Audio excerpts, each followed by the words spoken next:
Hello guys, I am Subhash Sakre. I hope आप सारे लोग बहुत ही ज़बरदस्त होंगे। अगर आप एसएससी क्लास 10 के स्टूडेंट हैं तो ये चैनल माय डियर फ्रेंड्स आपके लिए है। जैसे कि आप लोगों को पता है कि हमने कल से ही लेक्चर 1, कल ही मैंने लेक्चर 1 करा। आज मैं लेक्चर 2 करने वाला हूँ और भी कौन से चैप्टर का, फाइनेंशियल प्लानिंग का, class 10, SSC class 10। So guys, मैं सबसे पहले आपको बता देता हूँ कि ये चैनल मैंने क्यों स्टार्ट किया है। कल से ही लेक्चर मैंने डालना क्यों स्टार्ट किया है, बिकॉज अगर आप एसएससी क्लास 10 के अंदर है, हम रेगुलर क्लासेस के अंदर प्रैक्टिस सेट के क्वेश्चन तो करते ही हैं, लेकिन अधिकतर स्टूडेंट प्रॉब्लम सेट के क्वेश्चन नहीं करके जाते, जिससे उनका पेपर बहुत अच्छा नहीं जाता। तो मेरा प्लान ये है कि प्रैक्टिस सेट के क्वेश्चन तो हम क्लास में करेंगे रेगुलर क्लासेस में, लेकिन यूट्यूब पर अभी मैं कल से ही मैंने वीडियोस डालना शुरू किया है। तो कल मेरा लेक्चर 1 गया है, ठीक है। आज मैं लेक्चर 2 डाल रहा हूँ। सो अगर आप एसएससी क्लास 10 के स्टूडेंट हैं और अलजेब्रा मैथमेटिक्स अगर पढ़ना चाहते हैं तो ये चैनल आपके लिए बहुत ही फ्रूटफुल होने वाला है, ठीक है। और इस लेक्चर में हम लोग क्या करने वाले हैं, मैं वो क्लियर कर देता हूँ मैं आप लोगों को।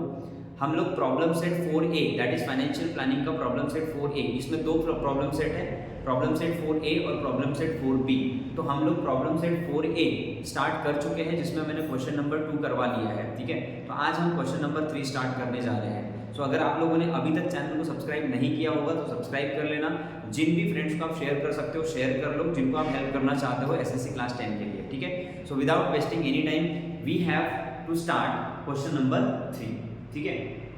अब क्वेश्चन नंबर 3 में यहाँ पर क्या बोल रहा है guys, a readymade garment shopkeeper gives 5% discount on the dress of ₹1000 and charges 5% GST on the remaining amount, then what is the purchase price for the customer? Actually क्या है, ये क्वेश्चन ये बोल रहा है कि एक रेडीमेड गारमेंट शॉपकीपर वाला बंदा है जो क्या कहने के 5% डिस्काउंट दे रहा है, ठीक है। और कितने के ड्रेस पे, 1000 रुपीज कॉस्ट प्राइस के ड्रेस पे 5% डिस्काउंट दे रहा है और 5% जीएसटी भी लग रहा है उसके ऊपर। 5% क्या लग रहा है, GST on the remaining amount, मतलब डिस्काउंट करने के बाद जो अमाउंट आएगा उस पर 5% जीएसटी भी लगेगा। तो बताइए कि कस्टमर को उस ड्रेस की प्राइस, कॉस्ट प्राइस कितनी लगेगी। तो गाइस चलो स्टार्ट करते हैं इस क्वेश्चन को। सबसे पहले लिखेंगे गाइस सॉल्यूशन। सबसे पहले शॉपकीपर जो है, वो जो शॉपकीपर है वो कितना परसेंट यहाँ पर डिस्काउंट दे रहा है, आपको 5% डिस्काउंट दे रहा है। तो मैं सबसे पहले लिख देता हूँ डिस्काउंट इज इक्वल टू कितना, 5%, ओके। एंड कॉस्ट प्राइस कितनी है गाइस ड्रेस की, वो है 1000। तो हम लिख देंगे cost price of dress, cost price of dress is ₹1000। 1000 रुपए का ड्रेस है, ठीक है, उसमें 5% डिस्काउंट मिल रहा है। तो मुझे बताइए कस्टमर को 1000 में पड़ेगा या उससे कम में पड़ेगा। 5% ऑब्वियसली 5% डिस्काउंट देने के बाद वो कम में पड़ेगा। तो हम पहले निकाल लेते हैं कि 1000 का 5% कितना होता है। तो हम सबसे पहले निकालेंगे डिस्काउंट अमाउंट, राइट।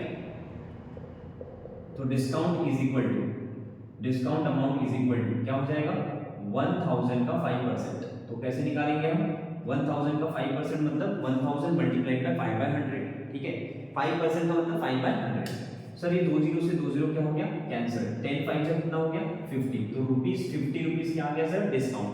मतलब 1000 पे 50 रुपए क्या हो जाएगा, डिस्काउंट हो जाएगा।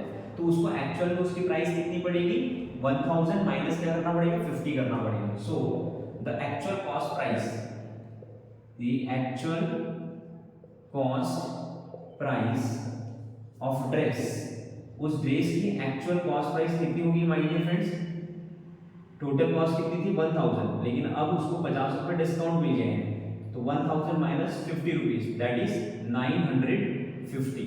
तो ये actual price. But my dear friends, इस रिमेनिंग अमाउंट के ऊपर 5% जीएसटी भी लग रहा है, तो हमें इसका जीएसटी भी निकालना पड़ेगा, राइट। So therefore GST amount is equal to, sir 950 का कितना परसेंट जीएसटी लग रहा है सर, क्वेश्चन में क्या बोल रहा है, 5% जीएसटी लग रहा है।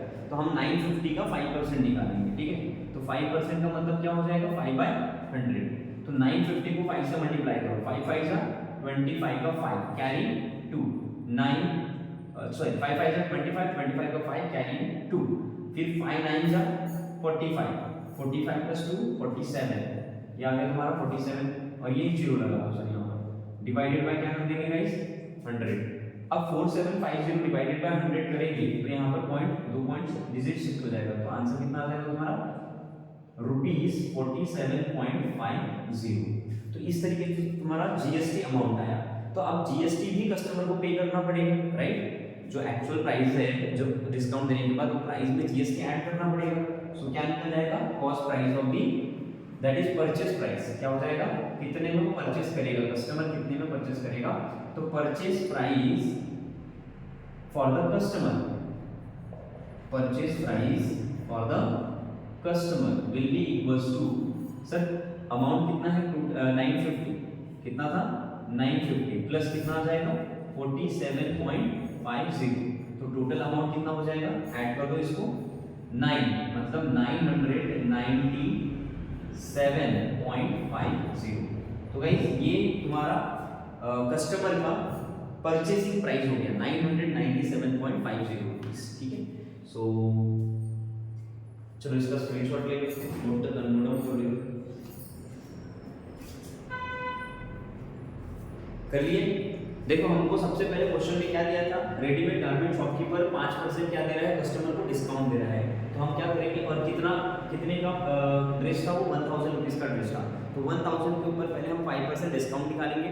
5% डिस्काउंट निकालने के बाद उस ड्रेस की कॉस्ट कितनी आ गई हमारी 950 रुपीज़।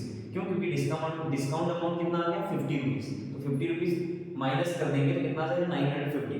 फिर 950 रुपीज़ के ऊपर गाइस क्या लगेगा, टैक्स लगेगा, दैट इज जीएसटी लगेगा, तो कस्टमर को पे करना पड़ेगा। तो 950 का हमने क्या निकाला 5% जीएसटी निकाला, तो कितना आ रहा है 47.50। फिर purchase price of the customer क्या पड़ेगी, मतलब एक्चुअल प्राइस प्लस जीएसटी, तो टोटल कितना आ गया 997.50। तो ये purchase price for the customer for that dress ये हो जाएगी, ठीक है। तो आई होप आप लोग को समझ में आया होगा, नोट डाउन कर लो इसको फटाफट।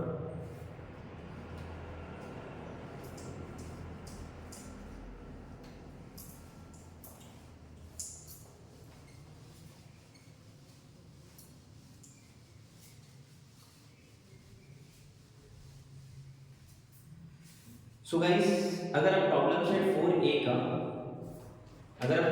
4a का नेक्स्ट क्वेश्चन देखेंगे, तो ये तो क्वेश्चन नंबर 3 था, अभी हम करने जा रहे हैं question number 4।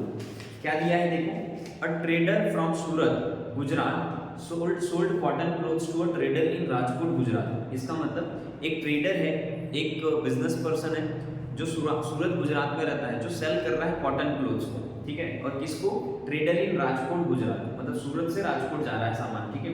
The taxable value of cotton clothes is rupees 2.5 lakh, मतलब 2.5 लाख रुपए टैक्सेबल वैल्यू है, ठीक है।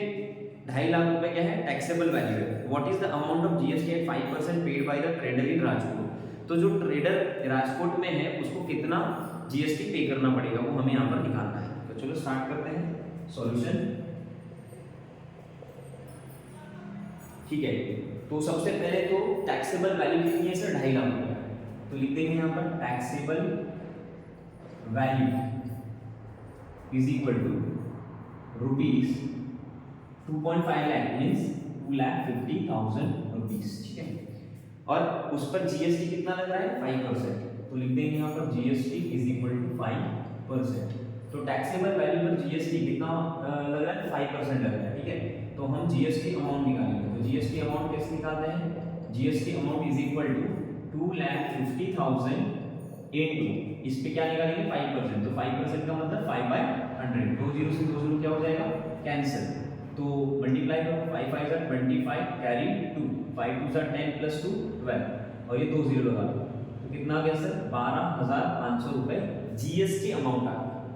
गेट इट, तो समझ गया जीएसटी कैसे कैलकुलेट करते हैं, जो भी आपकी टैक्सेबल वैल्यू होगी उसका 5% जीएसटी है, तो 2,50,000 हमारी टैक्सेबल वैल्यू है, मल्टीप्लाइड बाय 5%, 5% मतलब 5/100, तो कितना आ गया सर कैलकुलेट करके 12,500। तो ये क्या आया, जीएसटी अमाउंट आया, amount paid by Rajkot trader, ठीक है। जो राजकोट में जो ट्रेडर है उसने कितना जीएसटी पे करना है 12,500 रुपीज, ठीक है। तो बस इतना ही निकालना था इसमें कि ट्रेडर इन राजकोट कितना जीएसटी पे करेगा अगर टैक्सेबल वैल्यू 2.5 लाख रुपए है। तो सर लिखेंगे therefore GST paid by trader in Rajkot Gujarat is rupees 12,500। यहाँ पे सिर्फ हमको जीएसटी पूछा था, अगर सीजीएसटी और एसजीएसटी पूछता तो हम इसका क्या कर देते हैं, हाफ अमाउंट कर देते हैं, right. Because SGST and CGST क्या होता है, half of GST, right. But इसने पूछा नहीं है तो हम सिर्फ जीएसटी निकाल के इसको छोड़ देंगे। तो this is my dear friends question number 2, ठीक है।